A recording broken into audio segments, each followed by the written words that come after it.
Dusty Crew. Good morning, USA.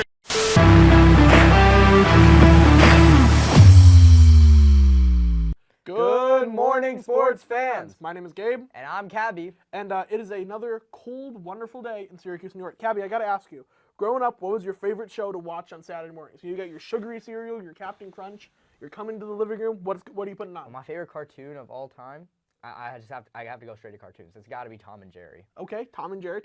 Were you always cheering for Tom or were you cheering for Jerry? Jerry, 100%. If you don't cheer for Jerry, you're probably a narc. That's kind of I agree with that. For me, Power Rangers Mystic Force. It was like Power Rangers, but they were wizards. Oh, yeah. No. And there was like, my favorite Power Ranger was always the yellow one, but then the yellow one was always a girl, and I was like, can't cheer for the yellow Power Ranger as a girl, and this one, the yellow one was a guy. Now I've worked through that misogyny. I want to make it very clear. I'm glad to hear I'm that. okay with That's the female progress. Power Rangers Yes. now, but as a 3-year-old, I was not, and I'm willing to admit that. All right. All right. Speaking of admitting things, I need to admit my frustration right now as a baseball fan. Go ahead. Craig Counsell, Yeah. maybe the best coach in baseball. He looked like he was going to the Mets, declined the Mets. Looked like he was going to the Guardians, declined the Guardians. I was like, yes, he's staying in Milwaukee. We offered him $4.5 million for 5 years. That would have made him the highest coach in baseball. Then these bastards from the state of Illinois, called the Chicago Cubs, offered him $8 million for 5 years. So they have wrecked the coaching market in baseball, and they stole our coach. As a Brewers fan, while I admit that Craig Counsell is the best, he's a snake. He's a snake. He's snaked us. I think that's a fair thing to say. I mean, I'm a Mets fan, so Yeah. I fully thought he was going to come to us, follow David Stearns and everything. When I woke up and sort of just saw the breaking news that he wasn't going to be our new manager, I just didn't know what to think. I would have been okay with him going to New York. I would have been fine with him going to Cleveland. But Chicago? That's crazy. The Cubs? Yeah. Why do you go to an actively worse team? It breaks my heart. But that's not the only thing that's going to happen in the offseason. There's a lot of free agents, and you and I are going to discuss some of them. Yeah. First off, Shohei Ohtani. Biggest The greatest name on the player market. in baseball history, in my opinion. He can't pitch for this next season, but after that, he'll be that two-way player we know and love. Where do you think Shohei Ohtani is going? I think it's hard to predict that right now. I mean, the easy answer is to say the Dodgers, because they have the money. He's always talked about how he wants to stay on the West Coast. So I mean, the Dodgers they have the players, they have the whole franchise, their history, and the culture. So the Dodgers is an easy choice. Some other teams that were listed, I believe, were the Mets, the Yankees. Those were some names, all the big markets. So I think right now the easy answer is the Dodgers. I would love for him to come to the Mets. Okay, well, here's where Gabe says his out-of-pocket one that probably isn't going to come true. I think we could see Shohei going to the Seattle Mariners. They have a strong history of fantastic free agents coming in, and I think, you combine Julio Rodriguez and Shohei, you kind of have an unbeatable team. All right, next we have a combination of 4 very similar pitchers, Blake Snell, Aaron Nola, Eduardo Rodriguez, and Sonny Gray. Where do you think they're possibly going? I think it's where they feel – I can't think of one specific team, but it's where the money is right and where they believe they have the best chance to win. You can say that about a lot of teams, a lot of players. But, I mean, Eduardo's not going to stay with the Tigers any longer. He declined his option, though, to go – he declined the trade that would have sent him to the Dodgers. So I think he just needs a place where he can shine as that, one of the top 2 pitchers in a team. And you know where I think that could be? St. Louis. They have the worst pitching in the entire league. Yeah. And they've got Paul Goldschmidt, who's a fantastic hitter. That's true, yeah. And as a Brewers fan, I'll tell you, the NL Central, not exactly hard to win. Okay, you put up like 80 wins, and you're pretty much locked to win. So I think one of these 4 will end up going to the Cardinals and bolstering that team. I think Aaron Nola will stay in Philadelphia, and I think that team will be better for it. Blake Snell maybe going to the Padres, staying there, something like that. It remains to be seen. All right, Cody Bellinger. I would have said he was moving, but then the Craig Counsell stuff happened. Do you think Cody Bellinger is staying in Chicago? I think he has a reason to stay in Chicago, but I think that he will be getting a lot of interest. I mean, this past season, he revitalized his career. I mean, he was batting insanely well. Yeah. And there are teams out there that could use a Cody Bellinger on their team. One team that comes to mind is the Yankees. Yes, I mean, they absolutely. need that. They With need getting rid him. of Matt Chapman, Yeah. you need someone They who can need get those him. big hits. So, Absolutely. I mean, I think he could stay given Craig Counsell coming in. I mean, I believe the Cubs think that they have something going on if they're willing to pay that type of money to Craig, and I think Absolutely. Cody Bellinger could definitely buy into that. But I think that is ignorance. I'm going to be honest. I don't think the Cubs are that good. And yeah, I'm obviously blinded by my hate, but like I think they're kind of kidding themselves. All right, Josh Hader. He was a fantastic reliever for the Brewers. I loved him. We moved him to San Diego.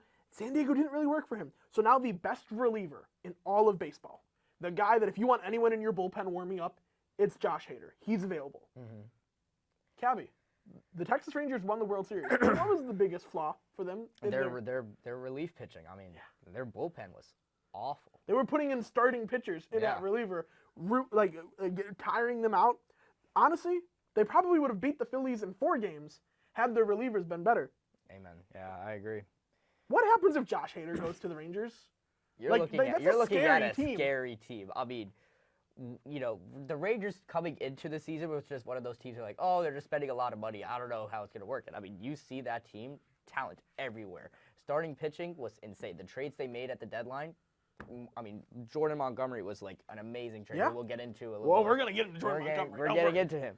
But I mean, I think all they lacked was that bullpen. You throw in Josh Hader, I don't know. Exactly. That's a scary All right, Jordan team. Montgomery, he's my Gabe pick. And by that, it's like, he's not like a sexy pick, you know what I'm saying? But he's good. He's a different kind of pitcher. He's not trying to get strikeouts. He's going to try and create that weak contact. You know what I'm saying? And that's what I appreciate about him. He's a sinker ball pitcher.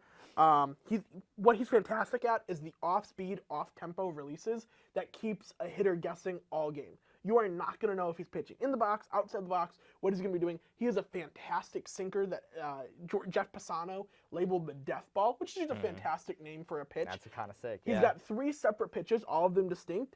And yeah, he does a lot of ground balls, but he's just not someone you mess with. So I think he's going to stick with the Rangers. But I think his performance in the World Series is enough that if a GM, like the Cardinals GM, is serious about getting some help, he's someone that you should at least explore.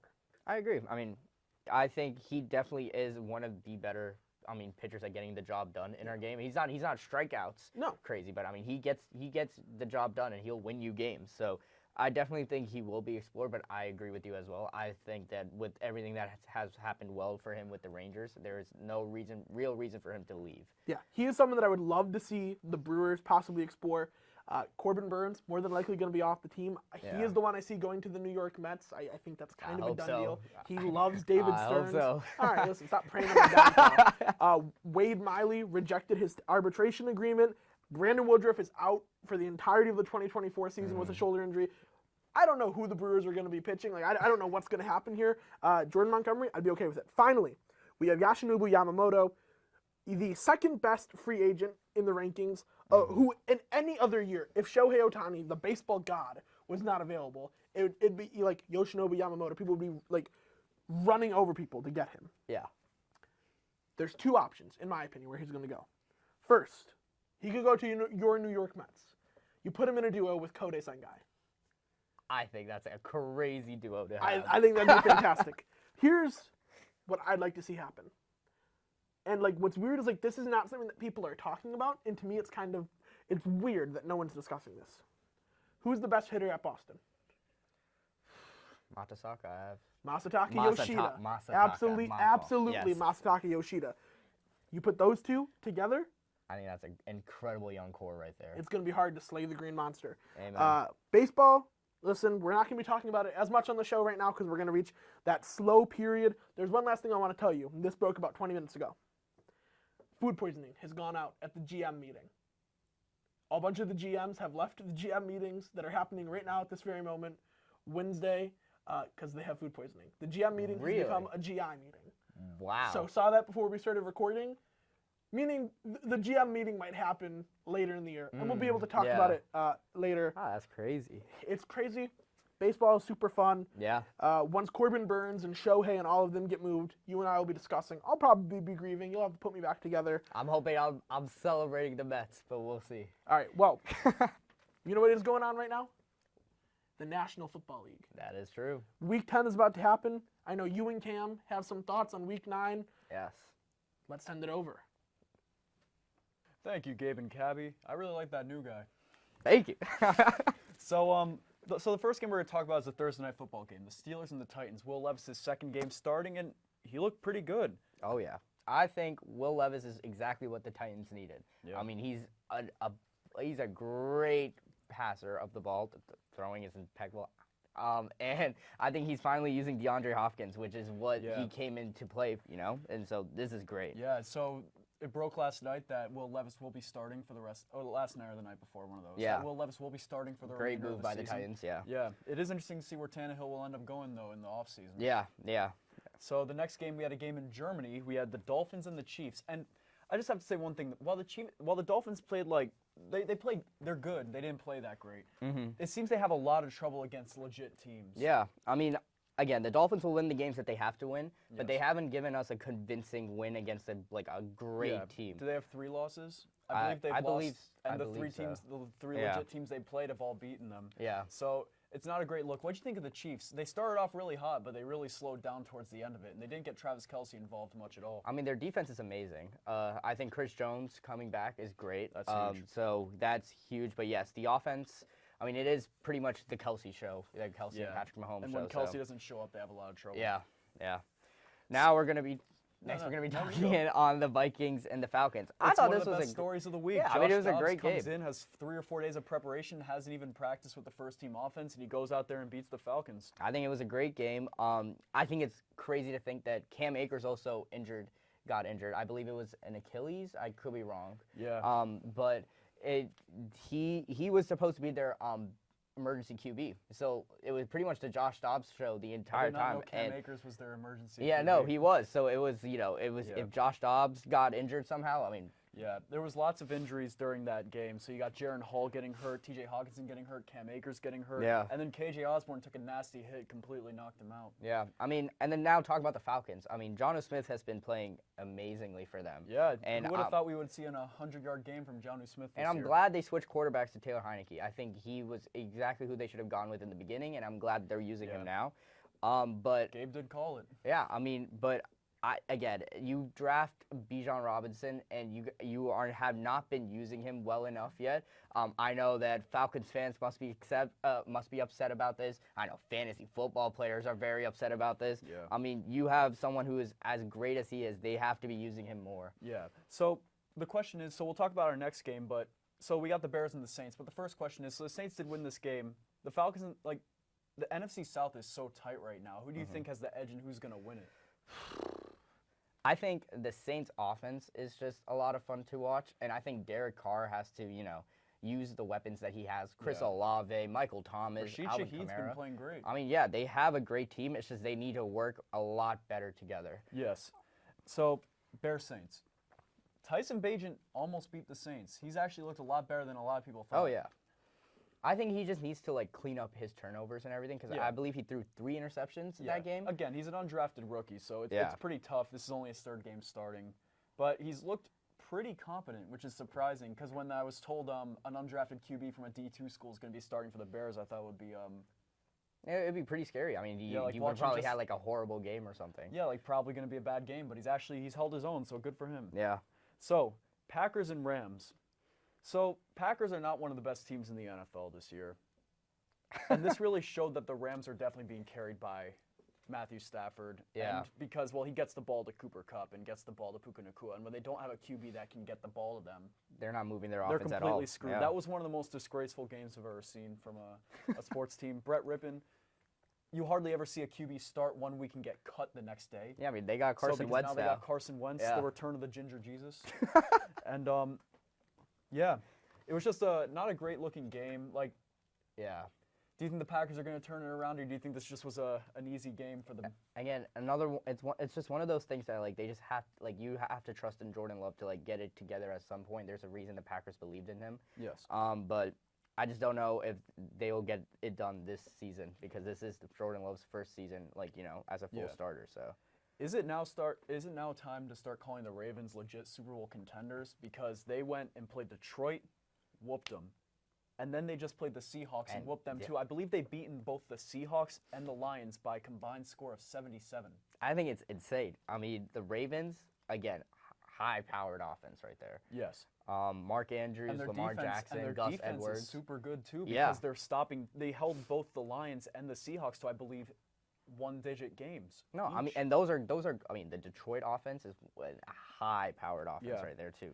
I think the Ravens are definitely up there as one of the best teams in the NFL, if not the best team in the NFL if right Lamar stays healthy, they might be able to make a very deep playoff run. But that's the thing, if he stays healthy. And also, we don't know how Lamar will play in the playoffs. He does seem to. Again, we have a smaller sample size, but we've seen some choking moments from Lamar Jackson. That's true. So next we got the Buccaneers and the Texans. What a game! Did C.J. Stroud put up the best rookie performance in a game of all time? I mean, I think he did. What was For a it? rookie QB. 450 plus passing yards, and Yeah. he got 5 touchdowns. I mean, that's insane. And the game itself was so much fun to watch. Yeah. Um, All I'm going to say is, since Gabe's not here, I got to make a fantasy reference. This week, I started C.J. Stroud and Tank Dell. it must have been a great week for you. It was a great week. No, I think again, this team is extremely young, but it's extremely fun to watch. And this is just only what the start is for them. It's really looking like the Panthers might have made a big mistake. I agree. Because our next game, we have the Colts and the Panthers. Yeah. That was just not a great game. The Colts looked decent, but the Panthers just aren't that great of a team this year, and it really sucks they don't have their first round pick. But again, I'm not giving up on Bryce Young just yet. It just must suck to see when another QB's performing super well right off the bat and one's struggling. But we've seen a lot of QBs struggle in their first year or two and really pick it up. I mean, I think it I'm could not be giving the up on Bryce Young yet. It could be the Bryce Young show very soon. Yeah, who knows? So next we got our Yeah. Giants Yeah. versus the Raiders. Again, I root for the Eagles and the Giants, which is pretty weird. But, That is an insane combination to me. but so Giants Raiders. What do you think? Well, I think I'll talk about the Raiders first. I think Antonio Pierce, it was his first game as a head coach. Yeah. You can see an immediate change in culture and the way they've been 100%. playing. Josh Jacobs had a great game, 2 touchdowns, and I think almost 100 rushing yards. Devontae Adams got used a little more. I mean, he still isn't being used to his full But potential. but the starter was a fourth round on Aiden O'Connell, yeah. So I think that was a great start. I mean, that was for them. It should have been a must-win team against what the Giants were doing. But yeah, that was a great win for them, and it was very exciting to see what they will do for the rest of the season. So I'm just gonna say one thing about the Giants. Go ahead. So as we all know, Daniel Jones tore his ACL. Yep. This Sunday. Daniel Jones is one of my favorite players in the NFL. I feel like he's unrightfully hated on by Yeah, Giants fans. yeah. I hope that is the last time we will ever see him in a Giants jersey. I agree. Because this is it's never going to work out there. The Giants fans are in his head, Yeah. and nobody's going to be happy because right now Giants fans have a set perception of Daniel Jones that he's bad, that he's trash. They're always going to perceive him that way. And I think it's in his head too. I think all this has gotten into his head, and I think it's good if they split. Giants draft a QB this year, or sign a QB in free agency, and just. That's what I was gonna say. I think wish Daniel Jones a very quick recovery and a great rest of his there's a career. pretty good class coming in for quarterbacks, and I think it'd be dumb of them to go another year with Daniel Jones. The Giants GM Joe Schoen was at the USC Washington game. I think that's both very Caleb exciting. Williams and I think Michael that's very Penix. exciting to see. Yeah. Okay, so Cowboys Eagles. I mean, this was just a fun football game. Yeah. I heard that the Eagles are your thing, so I mean, you tell me your thoughts. So it was a good win for the Eagles. Definitely, Eagles are, I believe, 7-1 now. Yes. Very happy to see that. I've never seen a team try to blow it that much in the last possession of the game than the Eagles did. Yeah. With, I believe, 50 seconds left, the Cowboys had the ball at their own 14. 13 seconds later of game time, they're already at, I believe, they're like the Eagles 14. Penalties, the defense looked very sloppy today. Dak had his way with the Eagles. And Dak, honestly, the record speaks for itself. I believe he's 7-2 against the Eagles in his last 9 games. So, again, he does a good job against the Eagles. I hope the Eagles can do a better job tightening up in these big games, which they did against the Dolphins. But this one was it was not very good looking. The offense worked pretty well. They scored when they needed to score. And I will give the Eagles defense this. Great job on big situations where they needed to get a stop. They got the stops they needed. We had that stop on 4th down, another stop at 4th down on the goal line, tackling Luke Schoonmaker like an inch from the goal line. Yeah. Josh Sweat, that's the sack of the season for the Eagles. Josh Sweat, one of my favorite players also, he really came in clutch with a huge sack on Dak Prescott to get him out of the red zone and set up that 4th down. But the Cowboys are still a very good team. I think they're going to give the Eagles trouble in their next game. I don't know if the Eagles can beat them in their next game. I'd love to give credit to CeeDee Lamb. I mean, CeeDee Lamb. The tear that he's been on recently is just insane. So the Eagles did lose Nakobe Dean to a Lisfranc injury during that game, and he's their big coverage linebacker. So it was, especially with CD in the slot, they definitely needed linebacker and safety help. And the Eagles have just been very limited in the defensive back area because of injuries. So I'm happy the Eagles got a win, but I want to see some more from that defense. So next is Bills-Bengals. What'd you think? I think it was a great game for the Bengals. The Bills, I don't know. They're 5-4 now. Yeah, who would have thought? Is Sean McDermott on the hot seat?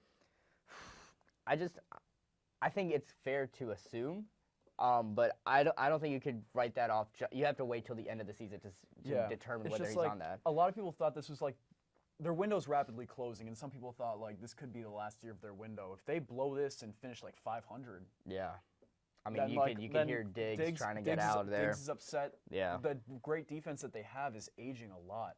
Hoyer's older, Hyde's older, Von Miller's older. Matt Milano just had a huge injury. Yeah. It's interesting to see, and their last few draft picks haven't done quite as well as they'd hoped. Kyrie Elam's having a lot of trouble with injuries and honestly just playing well on the field. Yeah. And then Dalton Kincaid's actually been pretty good this year, though. He's done a Dalton good job. Kincaid's been fun to watch. He's proving to be one of the better tight ends in the rookie class and in the class. But you got to worry about injuries and the aging of their defense, and this does have to come into question. Like, do the Bills need to do something serious soon instead of just like still trying to win every year? Yeah. So here's some game. So we'll talk about the Monday night game. Yeah. Jets Chargers. I think they need Aaron Rodgers back ASAP. Yeah. Justin Herbert honestly didn't have like the most spectacular of games either. It's a shame to see because watching the Jets defense, if they had like Aaron Rodgers or honestly, I think they would be an insane team. Or honestly, just like a competent QB. Yeah, and that's Zach Wilson's played good in some games, but like if they had a QB who could play consistently mediocre, this team would be very good. And if they had Aaron Rodgers healthy this season, this team might be the best in the NFL. Yeah. Because the defense held Herbert to a pretty mediocre game. Yeah. It's just like when your offense can't score at all, the defense is going to get multiple opportunities to score. Yeah. So we got some games of the week. Tell me what you think of each of these games and who you think is going to win. So Sunday at 1, we got 49ers versus the Jaguars. Let me hear what you think. I think it's going to be a great game. Travis Etienne for the Jags has been on a tear. Yep. And for the Jags, I would love to see them use Calvin Ridley a little more. Yes. Christian Kirk has been the unofficial wide receiver 1 for this team right now. And you have an insane talent like Calvin Ridley. I think you've got to utilize him a bit more. And when they use him, he plays so well. And but I think this is a 49ers game to like get back on track. I believe they lost their 2 last games. Yes, it's 2 straight, I believe. Yeah, 2 straight. And so, the 49ers talent goes without saying. And I think this is the game that they're going to come in and like they're going to have to win. Yes. So my pick is going to have to be the 49ers for this one. I got you. Texans-Bengals. Texans are a fun team. There are some injuries that the Bengals have to worry about. I believe Jamar Chase did not practice today due to his back injury. And Joe Burrow is healthy, though. Joe Burrow is healthy. It's obvious he was definitely a little bit hobbled in those first few games, causing him to not have some great performances. He's back to old Joe Burrow. Oh, yeah. I think my pick is going to have to be the Bengals. I don't know if you agree or disagree with that. I'm going to say C.J. Stroud stays on his hot streak and wins. All right, yeah.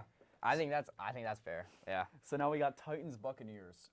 Titans. So I'm gonna have to go Titans just straight off. You're a Will Levis fan? I'm just a fan of this offense finally doing what they've been meant to do. I think Derrick Henry is playing as great as he is. DeAndre Hopkins is back in there. They needed a quarterback who would be willing and to. Who's not scared to throw the ball. Yeah, he'll throw it, and so I think it'll be a good game. Yeah. You can't write off Baker Mayfield and that offense either. I 100% agree. Yeah. It's interesting. It's going to be interesting to watch that game. The Buccaneers have been really wishy-washy. Sometimes they'll look like a very good team. Sometimes they'll look completely incompetent. So we'll see which Buccaneers we get. So our last game, which is interesting, it's a Sunday game at 4:05. So we have 3 1 o'clocks and a 4 o'clock as our games of the week, which shows that the NFL's primetime scheduling has been abysmal. Yeah. But we got Lions Chargers. I'd like to hear your take on this first. I think the Lions are going to win. I'm pretty sure they had a bye week this week, and that was after a bad loss to the Ravens, I'm pretty sure. No, because the Ravens Yeah, the Ravens cooked the Lions. Yeah, okay. And they're also getting David Montgomery back this week. So they're coming off a bad loss. I think they're going to pull it together because I like Dan Campbell as a coach. I like Jared Goff as a QB. I like Amon-Ra as a wide receiver. I think it's a very well-built team. They had one bad game against a very good team. Yeah. You're coming in from the bye week. I think they're going to come in ready to play. Yeah. What do you think? I agree. I think they're getting Jahmyr Gibbs is great in the passing and run game, but you need that. The Lions offense works best when you have that passing running back, that receiving back, and if you have a bruiser like David Montgomery. And now they're getting both back. It will be a great 1-2 punch, and I think that is exactly what they need for this upcoming game. I completely agree. Now back to Gabe and Kabi. Kabi, you and Cam did a great job. Glad to have you on the show. You're fantastic. Thank you. The Packers are not, and it's making me sad, which is why I decided to let you and Cam talk about it, because I'm trying to pretend it's not a thing. But while the National Football League is great, it really doesn't have the tenacity and the grit and the hunger that college football does. And you know who else who has a tenacity and a hunger? Who? Eric and Chris, and they're talking all about college football. Let's check it out. Thanks, guys. I'm Chris. I'm Eric. And we're back for more college football this week. The second college football playoff rankings for the 2023 season were just released. The top 8 were unchanged, but Oklahoma drops from 9 to 17. Eric, your thoughts? Well, I mean, when you don't win, you don't move up. So that's just, at the end of the day, they got to win. They lost their rivalry game. Oklahoma State played a good game. But we're going to run through the top 10. So we have Ohio State 9-0 at number 1. They have a 77% chance of making the CFP. They beat Rutgers 35-16 last week, and next week they play Michigan State. I think Michigan State's probably an easy win for them. I mean, unless Michigan, calls down and gives them some signals. But, you never know what could happen. I think 77%, I think that's an inflated chance, honestly, because if they lose to Michigan, that chance I feel like goes to 25. I mean, I don't see a world where they make it if they don't beat Michigan, and we've seen how that's gone the past few weeks. I see. At number 2, we have Georgia, also 9-0, and they beat Missouri last week, number 14th ranked in the country, a great ranked win for the Bulldogs. And they're going to be at home next week against number 9, Ole Miss, and have a 39% chance of making the playoffs. Eric. I like the 39% chance. I don't like that Alabama, looking down the board, has more, but they didn't take care of business against Missouri. I mean, it was a 7-point game. You would think the Georgia we know beats the 14th team in the nation. Even though they're the 14th team in the nation, they beat them big. And that's what they've been known for. That's been their staple wins, and they haven't been able to do it. Michigan at 3, 9-0, and a blowout win against Purdue, 41-13. And they're going to be on the road against number 10 Penn State. I know. In Beavertown. It's going to be a crazy game. If Penn State can figure out their offense, I think the defense can do its job. And here's the funny thing. Michigan, we have all this talk about, punishment from the Big Ten, all the sign-stealing stuff. I think Michigan is going to have a hard time getting their heads in this game. And if Penn State can hop onto that and get ahead, I think they can hold on to it. I agree. And rounding out our top 4, we have Florida State, 9-0. They beat Pittsburgh last week, 24-7. And they have a 62% chance of making the CFP. And they play Miami this week. I like the chance. I like 62%. I think that's a good number for them. I mean, they have a favorable schedule. Playing a rivalry game this week, I guess you could call it, against Miami. It's in-state. I think it'll be a good game. I think Florida State has to win it and will win it. Just outside the cut, we have Washington, 9-0. And they had a crazy win against USC last week, 52-42. A very, very high-scoring game. Eric? I like Washington. I think they need to just keep rolling. I think this week against Utah, the big key to the game should be keeping the opponents to low points. I think if they can beat them by 10, 15, 20, something like that, it's going to look even better for them. And also, Washington's interesting to me. I feel like they should be in the top 4. If you take names away from some of these resumes, I think their resume matches that of a Georgia or Ohio State. I agree. At number 6, we have Oregon, 8-1, and they're going to be at home against USC this week. Eric, do you think this is a game that Oregon can lose? I don't see them losing. They've been on a tear. I think they're trying to really, the pain they felt from losing to Washington, I think they really have just embodied that, and they're just going forward with it. And I think they're gonna roll on to another win over USC because they know their playoff chances lie in a conference tournament win, a conference championship. Great. At number 7, we have Texas, 8-1. And they had a very, very tight win against KSU last week, 33-30. Eric, your thoughts? I don't know. Texas, for them, it's it's not even about dominating teams. I think it's just surviving until Quinn Ewers gets back, and then they got to go back to what they were pre-Quinn Ewers. They got to play like they did against Alabama, and if they win the conference championship, anything can happen. I mean, teams can lose, and there could be a top 4 spot open, or at the very least a New Year's Six bowl. At number 8, we have Alabama, 8-1, and they had a 42-28 win over LSU last week, and they actually have a higher CFP chance than Georgia. Eric, your thoughts on that? I don't mind it. I don't hate it because when they make the SEC championship, they're going to play Georgia, and they've done well against Georgia in the past. Jalen Milroe looks like he's almost in Heisman form. If he actually could have kept his job and played solid the whole year, I think he'd be more in the conversation. So I think there is a chance. Yep. And then rounding out our top 10, we have Ole Miss, 8-1, and Penn State, 8-1. And both teams have 2 tough games ahead. Ole Miss, as you know, they're going to be on the road against Georgia and Penn State. They're also going to be at home against number 3, Michigan State. Now, moving on, we're going to be talking about now the college football Heisman odds. Heisman odds. I mean, yeah, Heisman odds. So I think Penix, if he keeps winning, I think he's probably got it. I think that the team's chasing. Bo Nix maybe has the second best chance, and I think that's where he needs to be because he has the chance to beat Penix. And head-to-head, you know that the voters like that. Yeah, I'm going to say also I might take Bo Nix as well. I mean, you can't deny. I mean, 30 total touchdowns. I mean, over 2,700 yards. I mean, I think the stats are there. And I just think that with Washington as well, I mean, they have a pretty tough schedule ahead, as we know. They're playing Utah this week, and they also have to play Oregon State, 2 ranked opponents. And so Penix is going to have to, really have great performances this week. Right. And if he can do that, I think he's more than locked it in unless they have some deflating loss in the conference championship or something. I mean, the other guys are chasing, but Bo Nix's advantage is the head-to-head thing, and I think it'll come down to those 2.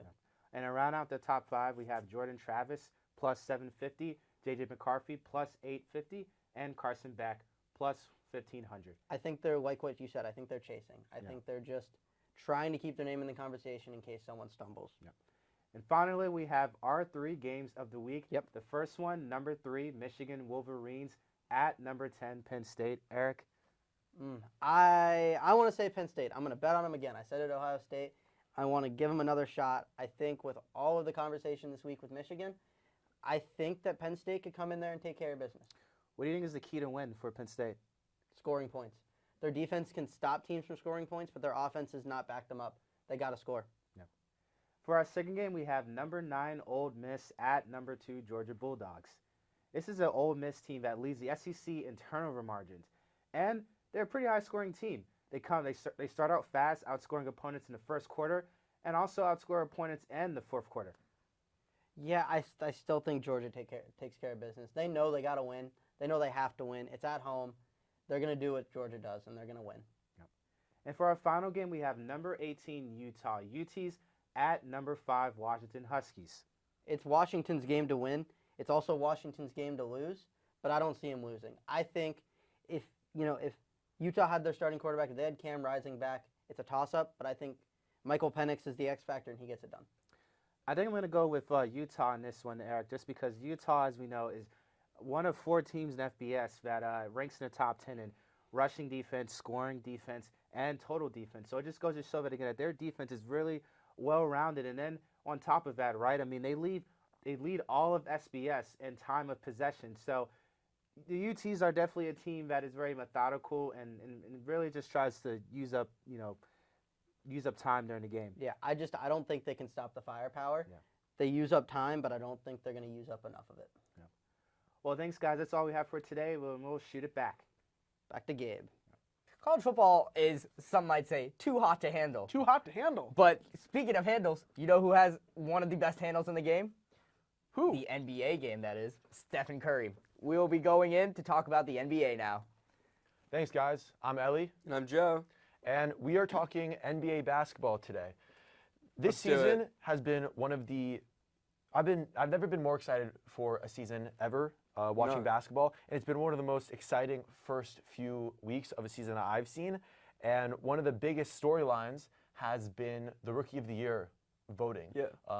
And that's been between, obviously, Victor Wembanyama, the number 1 pick in this past year's draft, and Chet Holmgren. So who do you think right now is the favorite to win that award? Well, right now, I think Victor Wembanyama, I think he still has a chance. That he still has the highest odds to win this award. Obviously, Chet, unbelievable numbers. I mean, he's compared to Wemby, they're like neck and neck. But as of now, I think Wemby still has a chance to just skyrocket later on the season. But again, like this rookie class is insane. The Thompson twins, the Oscar and Amen Thompson, they're insane.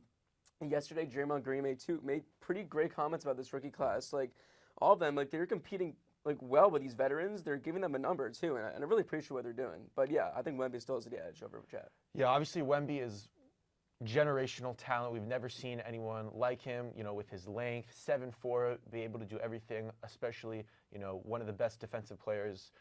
He's only played around 8 games, and he's already one of the best defensive players in the league. Yeah. And as you mentioned, their numbers are very similar, both averaging around 18 points a game, 8 rebounds, 2 blocks, which is really impressive. But I think that Chet Holmgren right now is, he's my favorite to win the award. And that's because, one, the Spurs, they've had a good start to their season. Yeah. But I think, young teams, as the season goes on, they kind of fall behind. When the veteran teams figure it out, they get more comfortable. And so I don't expect the Spurs to be a playoff team. I expect them to actually be one of the worst teams in the West, as opposed to the Thunder. I think, they are young, but they've been, they have the star power. They have Shea, they have Lugansdor, they have Josh Giddey, and they have Chet Holmgren. And so I think that when it's time to vote on this award, they are going to be, looking at team success, and that's Chet Holmgren's going to have that. And just in recent history, Chet Holmgren missed his, I guess you could say, his real rookie year last year, with a Lisfranc injury. And, Right. In recent years, players that have had their rookie year in their second season, have won the award. Ben Simmons won it a few years ago. Blake Griffin won it when he was, in his rookie year. And so I think that, the history along with the team success, I have Chet Holmgren as my favorite right now. Yeah, I mean, just to quickly wrap up, I mean, you said that the Spurs are going to be the worst teams. I kind of disagree there. I mean, yeah, they're not going to be, like, high enough like the Thunder, who are, once again, they're young, but again, they're explosive on offense. I think the Spurs can be a playing team this year for sure. I mean, Wemby and Keldon Johnson, whoever, like Devin Vassell. I mean, yes, they're not. They can be a 10 seed, maybe late out of the playoffs, but yes, they're not gonna be like the worst team. You got the Pistons are still really bad. I mean, I'll talk about it later, but the Grizzlies are also pretty bad as well. But Yeah, I just think that young teams, especially if their season doesn't, if they don't see immediate success right away, we've seen in past years that high draft picks, if their teams aren't doing well, they get shut down. Josh Giddey in his rookie year, he only played around, 45, 50 games because the Thunder, they weren't playing for anything. Yeah, that's true. And so, if the Spurs are not a playoff team, let's say, 50, 40 games in, and Victor tweaks his ankle, hamstring injury, any one of these injuries that you could have throughout a long season, Pop and the Spurs organization might shut it down, as opposed to the Thunder, where I think they're going to be competing for a top 4 spot in the Western Conference. Yeah. But as you mentioned, let's talk about the Grizzlies and some of the other surprises that we've had in this young season. Yeah, so like the Grizzlies, man. I mean, I just don't know what to say about this team. I mean, they're my biggest disappointment so far this season. I understand they lost Ja Morant for the first 25 games of the season, but come on. Like, right now they're 1-6. They're by far the worst team in the Western Conference. I know the season's early. I know it's young. But Jaren Jackson, Marcus Smart, other veterans on that team, they cannot deliver. They're so bad on defense right now, it's not even funny. They're allowing over 100 points in most of their games. It's not funny right now for the Grizzlies. They're just not competing at a high level. I get it, John Morant's one of the biggest stars in the game, but right now they're 1-6. It's not looking that good for the Grizzlies, and by far, like, who knows if they're even making the playoffs? I mean, can John Morant get them to that level? And maybe, but again, he still has a long way to go for that suspension. Yeah, so I will say, obviously they've been disappointing, but I will cut them a little slack. They're missing John Morant with the suspension. They've had a lot of injuries. Brandon Clark is coming back from an Achilles injury. They lost Steven Adams. But I will say the Grizzlies, Desmond Bane is having the best season of his career. Marcus Smart is just getting comfortable on that team. So I'm going to give them a little bit more to see, if those struggles are actually something to be concerned about. Yeah. For me, and we spoke about this before we started recording.